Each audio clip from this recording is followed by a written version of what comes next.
What's up, guys? We'll start with Chris right over here. Just when you were recruiting Colin Weber, I guess what kind of stood out about him on film, and what have your impressions been of him this spring? Yeah, so on tape, you could tell Colin was really natural in the pass game. You know, you could see his basketball background out there on the football field. Has a lot of shake, you know, to be able to get open and run well. But the other thing that I was looking for, and thankfully I found it, was that willingness to be physical and to be violent. And, you know, there's some footwork things that, you know, we got to get cleaned up and things like that. But from a willingness standpoint, he's right there. So right there, I knew that we could have something with him. And you getting to talk to him, you get to talk to his family, you know, the background that he comes from, and I knew it would be a natural cultural fit for us. And then obviously we got a good football player out of it too.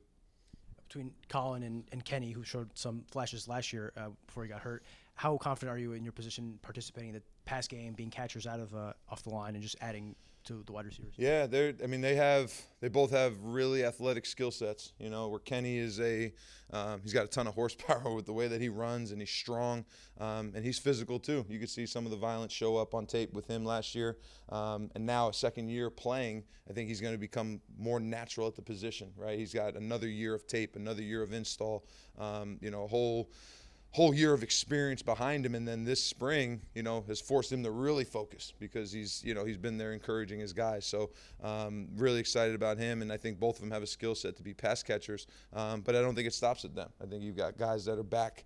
You know, Victor Konopka, who's been here for 6 years, right? And he wanted to be back and be part of this team and have a role, both run and pass game, along with the other guys like Logan, the returners, Logan and Mike. So I think we have a skill set to be able to provide that. But, you know, it starts, we got to have the ability to block first, and then obviously the passing game will open up from there. Last year, what was it like to have to coach a position where you had so many guys go down? I mean, that's probably a first in your coaching career to have that type of situation. Definitely was the first to that extent. Yeah, and to sweeten the pot, it was 2 guys in one game, you know, which was kind of crazy quickly. But I think it shows the maturity of guys like Mike Higgins and Logan Blake that stepped up immediately. You know what I mean? It was Kenny and Victor are out, and now it's right to Logan and Mike, and they played the game, you know, and really had no extended playing time before that. So I think it's a tribute to their preparation, the preparation that we did with them, you know, in developmental practices and all those things, all that accumulation of reps. I think it added up to, you know, them being able to go out there and play, you know, and it gave us them a spotlight, them to be able to go out there and play. So I think obviously the injuries, you never want to see it happen, but I think it provided some opportunity for guys and some insight for us as a coaching staff going into 2025. To kind of go off that, how have those guys that got that playing time due to injuries above them, how have they kind of progressed on that opportunity and taken it this year?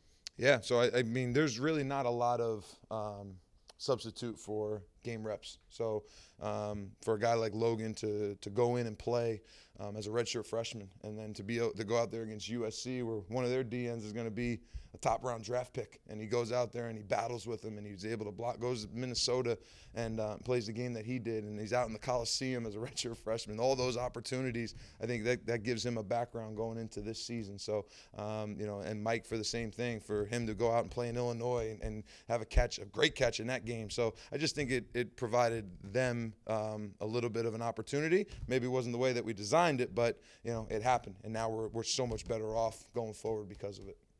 Staying with Logan, Scott, you know, had the injury, you mentioned him. How's he bounced back, and how's he, you know, fared coming through the spring? Yeah, Logan's tough. I mean, he's tough, hard-nosed guy who comes from a family that's kind of made that way, and it's made him that way. So the way he's approached his rehab he killed it. I mean, every day I'd ask, he's progressing. He's ahead of schedule. He's doing great. So, you know, he's done a great job with that, and his understanding going into his third year in the offense now, I think it's going to provide more opportunity and more reps for him when you go into it and you say, hey, we have 5 guys on our roster that have started games, you know, in big-time Division I football.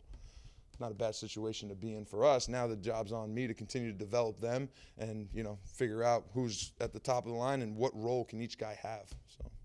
A bit of a big picture question, but you were here when this program was rolling. You guys are now back-to-back winning seasons, back-to-back bowl appearances. Do you feel like this program is back at that point where, you know, the expectation is bowl games and winning records and back to when you were playing? Yeah, I think it's twofold, right? Because the first part of it, you're you're at that spot again, so you're excited to be, because when we got here, that wasn't the case, right? So when Coach started this, we weren't necessarily in that situation, and now to go into this part of it where we're kind of where it was and still striving for the things that Coach talks about, still striving for conference championships and national championships and those type of achievements. So, it's never done. The CHOP mantra's real. We go out there and we say, okay, great, we went to back-to-back bowl games. It's another step in the right direction. But I think we have to, we got to remember why we all came back here. I tell recruits all the time, I came to Rutgers because Coach Schiano was the head coach that talked about winning a national championship. Why would you strive to do anything other than be the best? So I think that's kind of the mentality that I know Coach has, and obviously I think our team has it as well. They want to play on the big stages. They want to play against the best teams, and they're working that way forward in the weight room and on the practice field. Just what have you seen from Monty Keener and his development to this point? I guess, do you think he's getting to a point where he could be a contributor? Yeah, I think Monty's developing. He's kind of coming up on his full first year, in the program and strength and conditioning.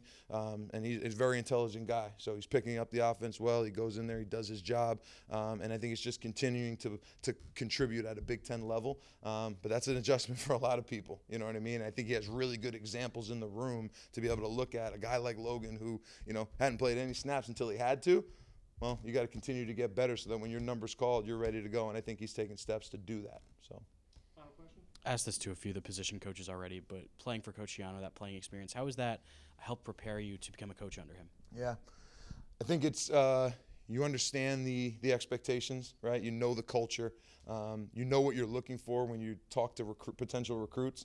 That cultural fit is, a lot of people talk about, oh, is he a good fit? I mean, that's real here. You know what I mean? When we talk about the players that we're bringing in, they have to be the right fit, and they have to be a person that can function in the program because we ask our guys to do a lot of things. I mean, but it's for our benefit to be successful at Rutgers. So we're looking for a particular type of player, but then you understand the expectations here at practice. Coach has a high standard.